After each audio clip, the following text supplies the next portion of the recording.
இன்னும் என்னை திட்டுகிறான். தவறு, நானே காலமாக இருக்கிறேன், நானே காலமாக இருக்கிறேன்.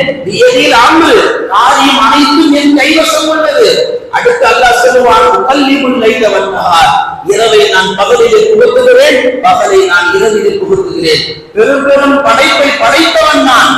காலமாக இருக்கக்கூடிய என்னை ஆகக்கூடிய மகன் ஏதாவது ஒரு தீங்கு ஒரு நோவினை அவனை வந்து தொட்டு விட்டால் அவன் கேட்கக்கூடிய வார்த்தை, அல்லாஹ்வுக்கு கண்ணி இல்லையா, அல்லாஹ்வுக்கு இரக்கம் இல்லையா, அல்லாஹ்வுக்கு என் மீது பாசம் இல்லை என்று என்னை அவன் திட்டுகிறான். என்னை திட்டுவதால் நான் நோவினை படுகிறேன் என்பதாக பெருமானார் ஸல்லல்லாஹு அலைஹி வஸல்லம் சொல்லி காண்பிக்கிறார்கள். இங்க அல்லாஹ்வையே நோவினப்படுற அளவுக்கு ஒரு விஷயம் உலகத்துல இருக்குன்னா அதுதான் மூட பழக்கம், மூட நம்பிக்கை.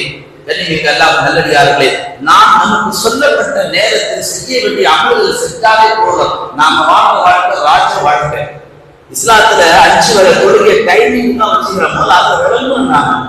எதுக்கு ஃபஜ்ர் 5 மணிக்கு, லோஹர் 1 மணிக்கு, அஸ்ர் 5 மணிக்கு, மக்ரிப் 6:45, பொழுது சூரியன் சாய்ந்தவன், இஷா 7:06, எதுக்கு இந்த டைமிங்ல பிரிச்சு வச்சுக்கிறாங்க? டைமிங்ல நீங்க தொழுகின்ற பொழுது அதனுடைய பழக்கத்தையும் உங்களுக்கான உலக வாழ்க்கையின் பாதுகாப்பை நீங்க பெற்றுக்கொள்வீர்கள். செய்ய வேண்டிய அமலை செய்ய வேண்டிய நேரத்தை நீங்க செய்ய தவறிட்டீங்கன்னா உங்களுக்கான நன்மைகளும் கிடைக்காது. உங்களை எதிர்நோக்கி ஒரு முசீபத்து உங்களை வந்து அடைந்த தீரம் உங்களை பாதுகாக்க அல்லாஹ் பண்ண முடியாது. அல்லாஹ் என்ன செய்ய முடியும்? நீயா ஒரு விஷயத்தை தேடிக்கிட்ட, நீயா ஒரு தவறான விஷயத்தை போய் விழுந்துட்ட, நான் உன்னை எப்படி பாதுகாக்கணும் என்பதை அல்லாஹ் கேட்கிறார்.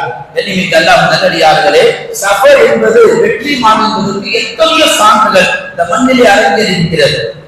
இஸ்லாத்திலே திருப்பு முனையாக இருந்தது ஹிஜ்ரத்து.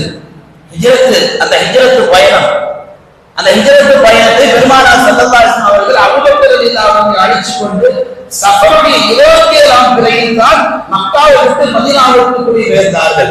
அது சஃபர் மாதம் என்பதாக வரலாற்றில் பதிவு செய்திருக்கிறார்கள்.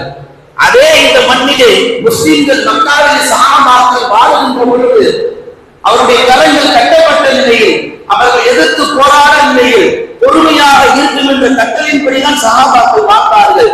எப்பொழுது ஹிஜ்ரத்து பயணம் புறப்பட்டார்களோ மதீனாவை போய் சேர்ந்ததற்கு பின்னால் அல்லாஹ் வசனத்தை இறக்கினான்.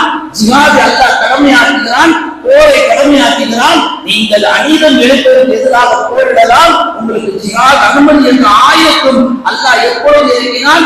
சஃபருடைய மாதத்துக்கு அல்லாஹ் அந்த ஆயத்தை இறக்குகிறான். அதே இந்த மண்ணிலே முஸ்லிம்கள் முதல் சந்தித்த முதல் போர் அபுவா என்று சொல்லக்கூடிய முதல் ஒரு ஜிஹாதை பெருமானாரும் சஹாபாக்களும் ஒன்றாக புறப்பட்டு சென்றார்கள். போர் நடக்கவில்லை, ஒப்பந்தம் மாத்திரம்தான் நடந்தது.